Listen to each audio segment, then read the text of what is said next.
నేను ఏం తినాలి, ఎంత మోతాదులో తినాలని చెప్పడానికి ఏం చేయాలి సార్? న్యూట్రిషనిస్టా, జనరల్ ఫిజిషియన్ని సంప్రదించాలా, అమ్మ చెప్పిన మాట ఇంట్లో వినాలా, ఏం చేస్తే ఉత్తమం అంటారు మీరు? అంటే ఆనెస్ట్గా స్పీకింగ్, అందరూ ఒక డాక్టర్ని కన్సల్ట్ చేసే అవసరం లేదు దీనికి. సో అంటే ఇప్పుడు కార్బోహైడ్రేట్ కానీ, ప్రోటీన్ కానీ, లేకుంటే ఫ్యాట్ కానీ సరైన మోతాదులో మనం కన్జ్యూమ్ చేసుకుంటే మీకు అవైలబుల్ ఆన్లైనే చాలా వరకు మీకు ఇన్ఫర్మేషన్ దొరుకుతుంది. దీంట్లో మిగతా అన్నీ కూడా ఆన్లైన్ మనం చూస్తే అవసరం లేనట్లకి. ఓకే, ఇప్పుడు దర్ ఆర్ వేరియస్ కొన్ని ఆర్గనైజేషన్స్ అయితే మీకు డైట్ ప్లాన్స్ ఇస్తున్నాయి. ఒక 10 weeks ఒక ఛాలెంజ్ ఇస్తున్నాయి డైట్ ప్లాన్.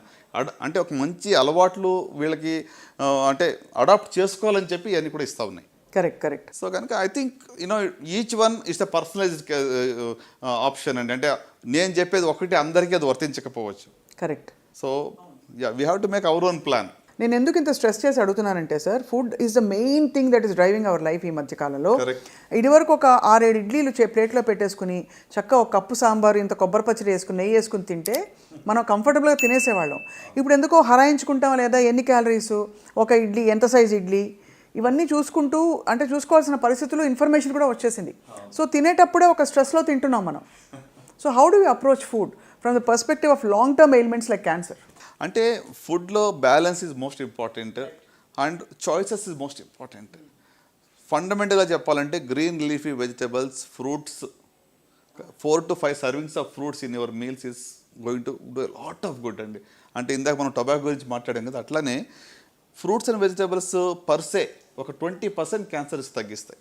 ఓహో, అమేజింగ్. దాంట్లో ఉన్న యాంటీ ఆక్సిడెంట్స్ కానివ్వండి, దాంట్లో ఉన్నటువంటి ఒక న్యూట్రియంట్స్ కానివ్వండి, they fight cancer causing substances or cancer ప్రారంభం అయితే కూడా దాన్ని ఫైట్ చేస్తాయి. సూపర్ ఫుడ్స్ నిజంగా సూపర్ ఫుడ్స్ అయినా సార్? మొరింగా పౌడర్ అని, అంటే మినగాకు తీసి ఇంకేంటది అలాగే రకరకాలు వచ్చాయి ఈ మధ్యకాలంలో, వీట్ గ్రాస్ ఒకటి. Are these truly super foods? As an oncologist do you subscribe to that at all? You don't. So basically మనం ఏదైనా సహజ సిద్ధమైన పద్ధతుల్లో మంచి వ్యాయామంతో, ఫిజికల్ యాక్టివిటీ మీరు చెప్పారు చాలా ఇంపార్టెంట్. వారానికి 30 minutes చొప్పున పర్ డే 4 days చేసిన చాలు. 120 minutes of physical activity per week చేస్తే చాలా జబ్బులు రాకుండా చూసుకోవచ్చు. నాట్ జస్ట్ క్యాన్సర్, డయాబెటీస్ కానివ్వండి, హైపర్ టెన్షన్, కార్డియాక్ ఇష్యూస్ అన్నీ. Even mental health will be much better అండి. మనం productivity will be much better. నేను ఒకరోజు జిమ్కి వెళ్ళకపోతే, వాక్ చేయకపోతే ఆ రోజు నా ప్రొడక్టివిటీ తక్కువగా నాకు తెలిసిపోతుంటుంది. సో ఫిజికల్ యాక్టివిటీ అనేది నిజంగా అంటే పోస్ట్ కోవిడ్ ఎక్కువ మంది ఇంకా స్క్రీన్ అడిక్షన్ ఎక్కువ అయిపోయింది. ఇప్పుడు అన్నీ కూర్చుని చోట వస్తున్నాయి కదండి మీకు, స్విగ్గీలు, జొమాటోలు, ఎక్కడ బయటికి వెళ్ళి ఎక్కడికి వెళ్ళక్కర్లేదు కూడా, కూర్చుని చోట అన్నీ వచ్చేస్తున్నాయి. సో ఐ థింక్ శారీరక వ్యాయామం అనేది చాలా simplest and easiest way for good health.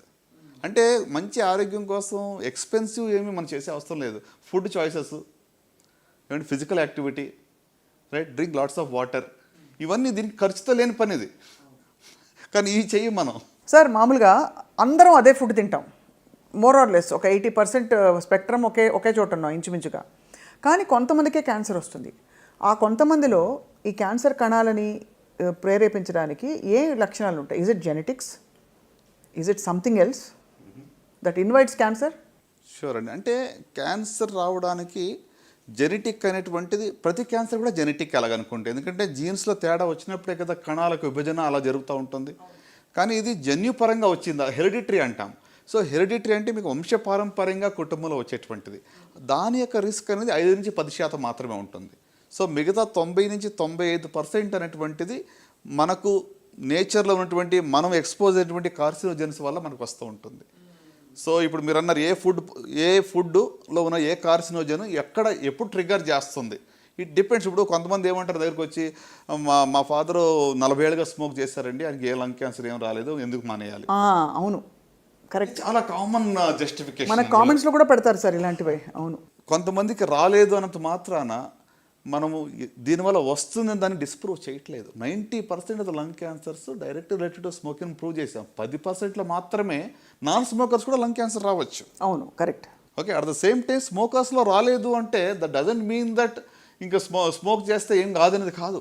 మనం దాన్ని you can't prove the other way round. So ఎందుకు వస్తుంది అంటే వాళ్ళలో ఆల్రెడీ ఒక ప్రిడిస్పోజిషన్ ఉండాలి. Over a period of time ఈ కార్సినోజెన్స్ రెగ్యులర్గా ట్రిగ్గర్ చేస్తాయి, క్యాటలిస్ట్గా పనిచేస్తాయి. ఈ కణాల యొక్క జెనెటిక్ చేంజ్, అంటే ఇప్పుడు ట్యూమర్ సప్రెసర్ జీన్ అని ఉంటుంది, అంటే ఒక కణాల విభజన జరగకుండా ఉండేటువంటి ఒక జీన్ ఉంటుంది, దాన్ని ఆల్టర్ చేస్తాయి. ఆల్టర్ చేసినప్పుడు అది సప్రెసింగ్ బదులు కీప్ డివైడింగ్ అంటుంది. అంటే ట్రాఫిక్ సిగ్నల్స్ ఫెయిల్యూర్ అయినట్టు అనుకోండి. Instead of green it says red. Okay, 2 చోట్ల 3 చోట్ల సిగ్నల్స్ రెడ్ అయినాయి అనుకోండి, ట్రాఫిక్ అంతా వచ్చి జామ్ అయిపోతుంది ఒకే చోట. సో ఒక లంప్ ఫార్మ్ అవుతుంది. So it's a failure of signalling system. మన కణాల్లో ఉన్న సిగ్నల్స్ కణాల విభజన జరగాల వద్దా, ఆగు అనే దానికి బదులు వెళ్ళు అని చెప్తా ఉంది. So it keeps on dividing అని. సో అంటే ఇది it's triggered by various carcinogens, అంటే ఈ యొక్క క్యాన్సర్ కాజింగ్ సబ్స్టెన్సెస్ దానివల్ల జరుగుతూ ఉంటుంది. సార్ ఆటో ఇమ్యూన్ కండిషన్స్కి క్యాన్సర్కి ఏమైనా సంబంధం ఉందా? ఆటో ఇమ్యూన్ దాంట్లో కూడా కొంతవరకు ఇమ్యూనిటీ అనేటువంటిది మరి తక్కువగా ఉండటం వల్ల రిస్క్ ఆఫ్ క్యాన్సర్ అనేది పెరుగుతుంది ఆటో ఇమ్యూన్ కండిషన్స్ ఉన్నవాళ్ళు. Right. And my final question with foods and cancer sir, మనకి మన చేతుల్లో లేనివి కొన్ని ఉంటాయి.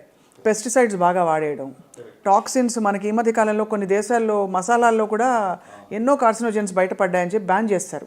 ఇప్పుడు ఇవన్నీ సర్వసాధారణంగా అమ్మ చేతి ఇంటి వంటే కదా, దీనిలో కూడా ప్రాబ్లం ఉంటే ఇక ఎక్కడ పోవాలని తలపట్టుకుంటున్నారు. సో ఏం చేయాలి సార్, ఎంత సీరియస్గా తీసుకోవాలి ఇవి?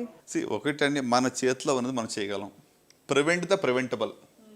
ఇక ప్రతిదాన్ని కూడా కొలత వేసి రోజు క్యాన్సర్ వస్తుందని భయంతోనే మనం జీవించాల్సిన అవసరం అస్సలేం లేదు. I think we have to live our life in a joyful way. So కనుక నేనేమంటానంటే consumption of lots of fruits and vegetables, balanced diet, physical activity, consumption of more water, okay, ఇవి ఫండమెంటల్గా మనం తీసుకున్నట్లయితే మరి ఎంత మోతాదులో తీసుకోవాలని క్వశ్చన్ వస్తుంది. See somebody said like this, there is nothing like poison, it all depends on dose. అంటే ఏది కూడా పాయిజన్ అని మనం చెప్పలేము, డోస్ బట్టి ఉంటుంది. For example mercury in a small dose can be poison. So కాబట్టి కొన్ని విషయాల్లో ఎంత అనేటువంటిది డోస్ మీద మనం అన్లిమిటెడ్గా రెడ్ మీట్ కన్జంప్షన్ చేస్తున్నాం, అన్లిమిటెడ్గా you are taking fatty diet, you're taking more calories, you're becoming obese, more risk. So కనుక ఆ బ్యాలెన్స్ అనేది we have to define and we have to adapt అని అంటాను. సో ఈ ఇథైలిన్ ఆక్సైడ్ తర్వాత ఇలాంటివన్నీ కూడా పెద్దగా అంటే చూడండి, ఇప్పుడు ఇథిలిన్ ఆక్సైడ్ గురించి మీరు అడిగారు, కరెక్టే. సో దీనివల్ల ఏంటంటే ఒక 50 times లేకపోతే 100 times ఎక్కువ మోతాదులో అది ఉంది than the permissible whatever limits అని చెప్తూ ఉన్నారు. సో డెఫినెట్గా ethylene oxide is a carcinogen, there is no doubt. కానీ మరి ప్రతి ఫుడ్ మీరు తీసుకునేటప్పుడు మీరు మెజర్ చేయలేరు కదా. How can a common man take it? I think దీనికి ఏంటంటే మనకి లెజిస్లేషన్, మన వాట్ ఎవర్ రెగ్యులేటరీ బాడీస్ ఉన్నాయో they have to be more stringent. అవి పీరియడ్గా చెక్ చేసి వాళ్ళు అట్లీస్ట్ మనకు అష్యూర్ చేసి ఫుడ్ మనకి ఇస్తే మనం తీసుకోగలం. కానీ మనం we cannot measure whether ethylene oxide is there or not. So as much as possible నేచర్కి దగ్గరగా బ్రతకడం అండ్ సమతుల్యమైన జీవనశైలి, ముఖ్యంగా బాగా వ్యాయామం చేయడం, ఏదో విధమైన ఫిజికల్ యాక్టివిటీ అవసరమని సూచిస్తున్నారు sir. It's very very enlightening sir. అంటే చాలా reassuring also in many ways doctor Chinnababu గారు.